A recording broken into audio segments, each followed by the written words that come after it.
Samboja Lestari inilah Sobat Otan si Beruang tinggal untuk sementara waktu.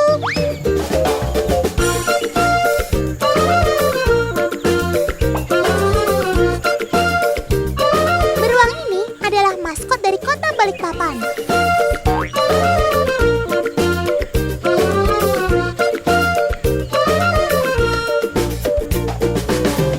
Kalian penasaran kan? Otan perkenalkan, dia adalah Beruang Madu.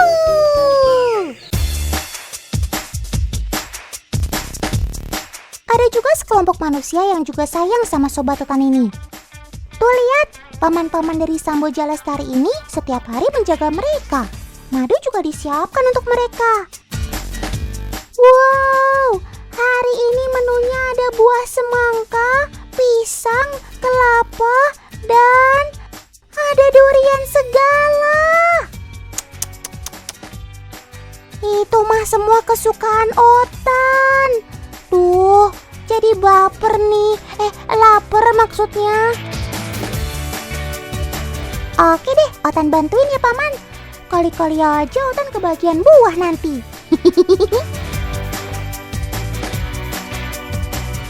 Tapi si Paman kok berani banget masuk ke kandang beruang madu? Kayak nggak ada takut-takutnya deh. Ya jelas lah, ini kan kandang kosong. Si beruangnya baru dilepas kalau makanan sudah siap. Nah teman, buah-buahan ini disebar di beberapa tempat. Ada yang ditaruh di jembatan ban, di atas rumput, di atas batang kayu, atau diselipkan di dalam ban.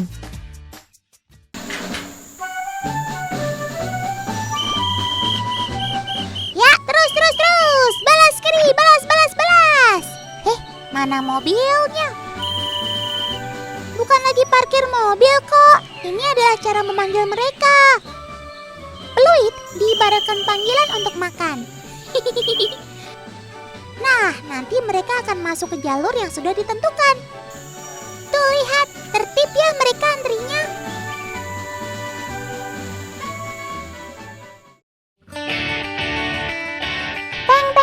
Teng. Waktunya makan siang, Sob. Yang ini namanya Lady. Ayo Sob, coba endus-endus dulu. Ya. Maju lagi sini. Andalkan indera penciumanmu yang tajam itu. Yah, ada durian kok dilewatin aja sih. Kamu gak doyan ya? Teman, jadi ini tujuan menyebar makanan tadi. Agar insting saat mencari makan di alam terus terlatih. Dan sesama beruang gak berkelahi. Oh, rupanya si Lady memilih makan buah pisang. Yeay, samaan dengan Otan dong. Nah, itu ada si Dawai. Usianya sudah 13 tahun. Sepertinya dia yang beruntung mendapatkan durian ini.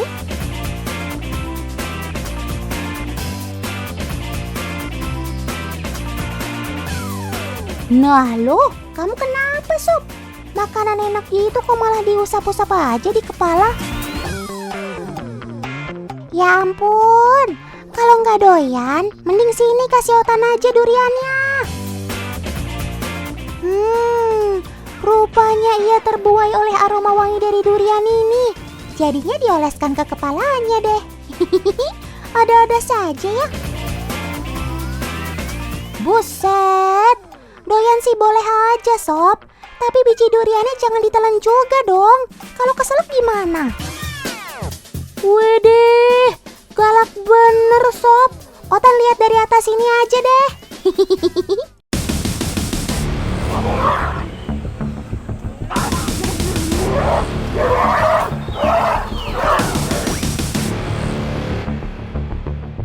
Rupanya si Bento juga doyan makan durian nih. Sampai dicium-cium terus bau duriannya.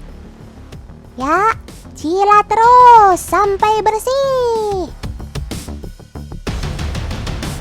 Nggak perlu sampai jilatin kaki juga kali Sob. Iya, Otan ngerti. Buah lezat begini mana rela dibagi-bagi, iya kan? Nah teman, menempelkan buah dengan aroma tajam ke tubuh seperti ini biasa digunakan untuk menandai wilayah teritorial sampai untuk menarik lawan jenisnya. Hidung beruang madu memang istimewa teman. Ini karena luas permukaan hidung beruang memiliki reseptor bau 100 kali lebih banyak dari manusia. Bahkan, ia mampu mencium sesuatu dari jarak 200 meter loh. Luar biasa kamu, Sob. Woi, Sob, cepat amat kupasnya. Nggak heran sih, lihat aja cakarnya. Tajam dan panjang banget, teman. Ih, serem. Panjang kukunya bisa lebih dari 10 cm loh. Dengan cakar yang kuat ini, beruang madu bisa mengupas kelapa dan membelah durian tanpa kesulitan. Bahkan, cakarnya ini termasuk yang terpanjang dari 8 jenis beruang yang ada loh. Jumlah beruang di kandang ini ada 21 ekor teman. Tiap beruang mempunyai makanan favorit masing-masing. Ada yang suka banget makan kelapa, semangka, atau ikan lele. Waduh, gawat, ada penyusup. Udah rame aja nih rombongan beruk. Mereka sedang mengincar makananmu, Sob. Tetap waspada ya. Hei beruk, kamu gak sopan banget sih. Masuk rumah orang gak pakai permisi. Gak ada takut-takutnya ya sama si beruang. Iya sih, Otan tahu. Kalian itu lebih lincah dan gesit dari si beruang. Jadi gitu deh kelakuannya. Please deh, mencuri itu gak baik tahu. Teman-teman di rumah, please jangan ditiru kelakuan si beruk ya. Lagian kamu kenapa pasrah aja Sob kandangmu dimasuki tamu gak diundang gini? Otan ngerti. Penglihatan beruang memang tidak baik ketika siang hari. Ia jadi gak bisa berbuat banyak. Ya udah, yang penting kalian masih kebagian makanan deh. Lanjutkan lagi makannya. Nyam, nyam, nyam.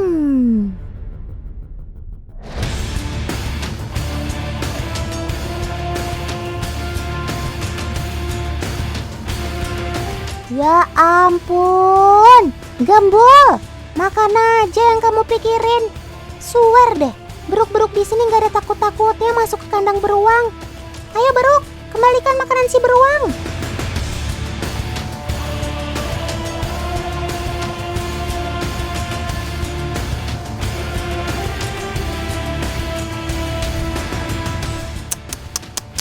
Bahkan dengan santainya, mereka berani ambil jatah makanan si beruang dari sedekat ini.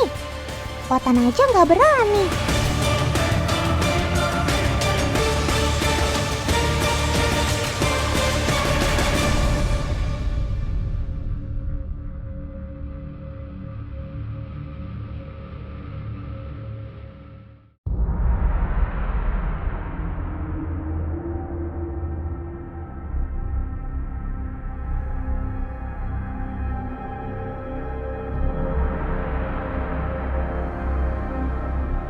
Kalian cari siapa sih?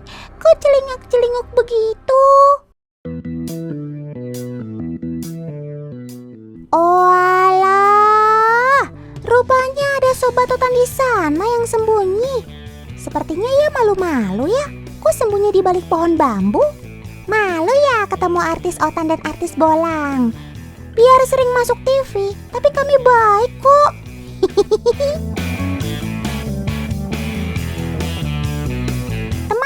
Di Taman Satwa Gunung Bayan ini ada beberapa ekor beruang madu yang dilepas semiliar. Mereka tinggal di sebuah pulau kecil di tengah sungai. Beruang madu termasuk satwa langka dan keberadaannya dilindungi negara. Selain asli Pulau Kalimantan, beruang madu juga banyak tinggal di hutan-hutan Pulau Sumatera, khususnya di daerah Bengkulu. Oh iya teman, endemik itu artinya hanya bisa ditemukan di wilayah tertentu, alias nggak ditemukan di tempat lain.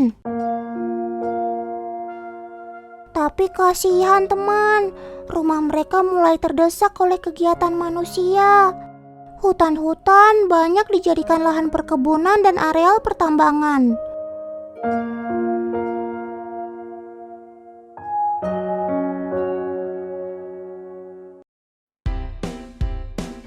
Sepertinya ada yang malu-malu kucing tuh. Pengen rambutan tapi malas mendekat. Ayo sobatku sayang, dimakan buahnya. Kami tahu kok kamu suka yang manis-manis.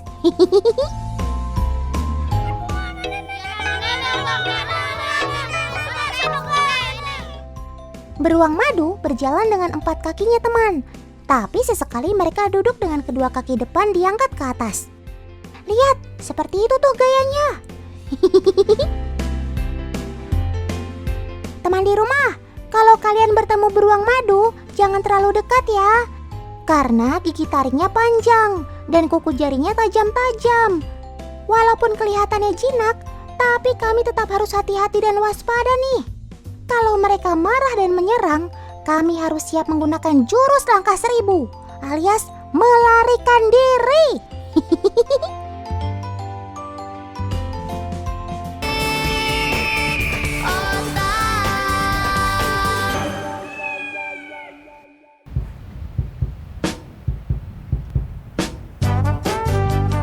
Asik. Hari ini Otan mau ketemu sobat Otan si penghasil madu. Namanya Apis dorsata alias lebah madu raksasa. Sob, kalian di mana? Kok pemandangannya tebing-tebing begini sih? Wah, sarang kalian besar banget. Ini sih bukan cuma ribuan lebah, tapi bisa jutaan lebah dalam satu koloni. Bukan panen madu yang mudah ini teman. Medannya sulit. Ditambah lagi harus berhadapan sama lebah madu raksasa yang terkenal gualak. Ih, serem. Tuh, paman pencari madu sampai harus pakai baju berlapis-lapis biar nggak sakit kalau disengat lebah. Sementara paman yang lain sedang menyiapkan tali untuk rappelling. Itu loh, teknik turun dari tebang yang tinggi. Para pencari madu harus terbagi menjadi 2 tim loh teman. Tim pertama bertugas turun dari atas tebing hingga ke sarang lebah. Sementara tim kedua bertugas di bawah tebing untuk bikin asap yang ngebul terus. Biar kawanan lebah nggak nyaman dan akhirnya meninggalkan sarang mereka. Butuh keahlian dan pengalaman bertahun-tahun untuk bisa melakukannya teman. Dengan peralatan sederhana, paman mulai mengambil madunya tuh. Tetap hati-hati ya paman. Satu sarang ini bisa menghasilkan madu hingga 20 kg loh. Dan biasanya dalam satu tebing bisa ada lebih dari 1 sarang. Gak sia-sia deh perjuangan paman-paman ini. Terbayar dengan madu yang melimpah. Cakep. Teman, gak semua panen madu seseram tadi kok. Ada pula yang mudah. Tinggal sedot. Loh, gak percaya? Ini buktinya. Beginilah cara panen madu dari lebah kelanceng atau kelulut. Dengan teknik sedot seperti ini, panen madu juga jadi lebih bersih loh teman. Madu tidak akan bercampur dengan bahan lainnya karena langsung masuk ke dalam wadah. Selain itu, panen sedot tidak merusak struktur sarang atau propolis. Dengan begitu, lebah tidak perlu membuat kantung-kantung madu baru lagi deh. Dengan teknik ini, membuat jeda antar panen akan lebih dekat dan bisa menguntungkan bagi peternak. Dalam satu sarang bisa menghasilkan madu hingga 1 liter loh teman. 1 liter madu kelanceng di pasaran bisa dihargai sebesar Rp400.000. Jangan lihat harga teman, karena khasiat madu kelanceng gak kaleng-kaleng loh. Madu kelanceng mengandung senyawa fenolik yang dapat melawan proses peradangan di dalam tubuh, seperti tumor dan kanker. Cakep!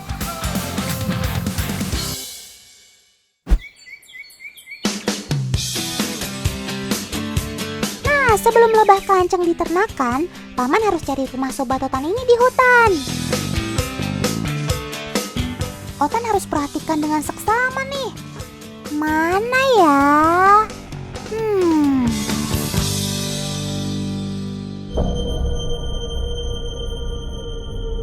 Tapi sebenarnya mudah saja kok untuk mencari sarang sobat totan ini.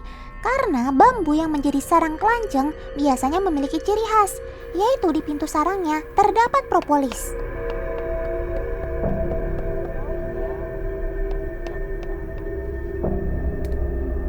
Kalau ada lebah yang keluar masuk seperti ini, berarti sarang masih aktif dihuni oleh kawanan lebah, teman.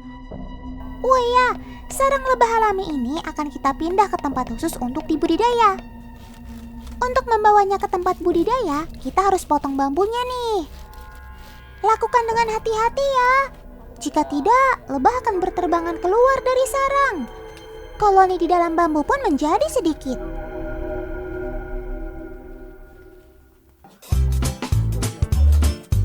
Sekarang kita siapkan terlebih dahulu wadah untuk rumah barunya kawanan lebah ini. Pakai gentong gerabah ini, teman. Unik ya, biasanya kan pakai kotak kayu.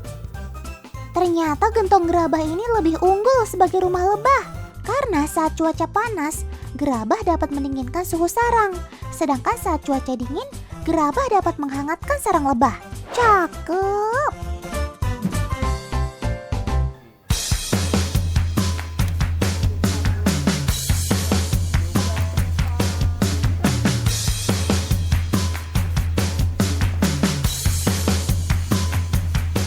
Pindahkan pot-pot telur ini.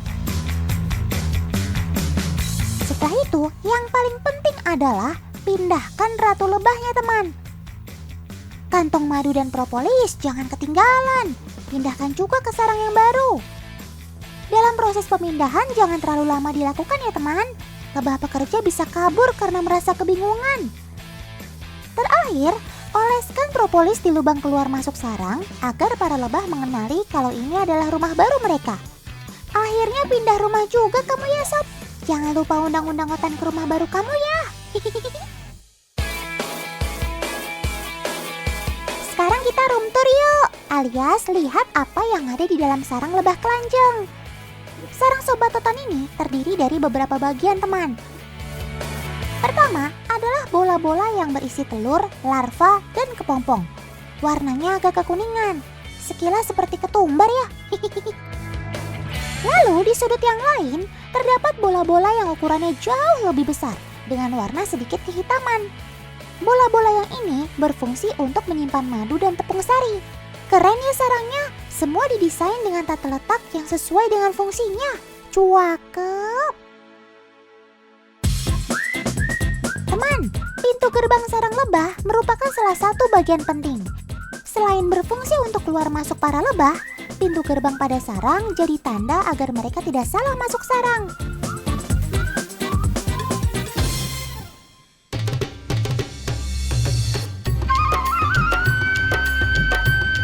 Tumpah seair. Loh, ini kenapa otan jadi nyanyi India sih? Habisnya Kak Debbie joget-joget ala India pakai pasmina pink segala. Bakat otan nyanyi India kan langsung bergejolak.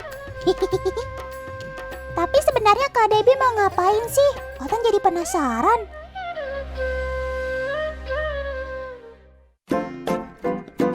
Loh, ternyata sudah ada paman yang menunggu di kotak sarang lebah nih.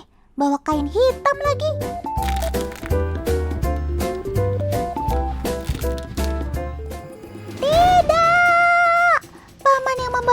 Hitam langsung diserang oleh kawanan lebah kelanjeng ini, teman. Walau ia tidak menyengat, tetapi bisa membuat gatal-gatal. Tapi kok Kak Debbie yang membawa kain pink aman-aman saja ya? Malah tidak ada satu lebah pun yang menempel. Kok bisa ya? Teman-teman ada yang tahu? Rata-rata predatornya lebah di alam punya tubuh berwarna gelap, seperti beruang, kadal, dan sebagainya. Jadi sobat-sobat totan ini akan merasa terancam jika melihat sesuatu yang berwarna hitam. Walau tidak menyengat, tapi kalau sebanyak ini sih, mending otan kabur.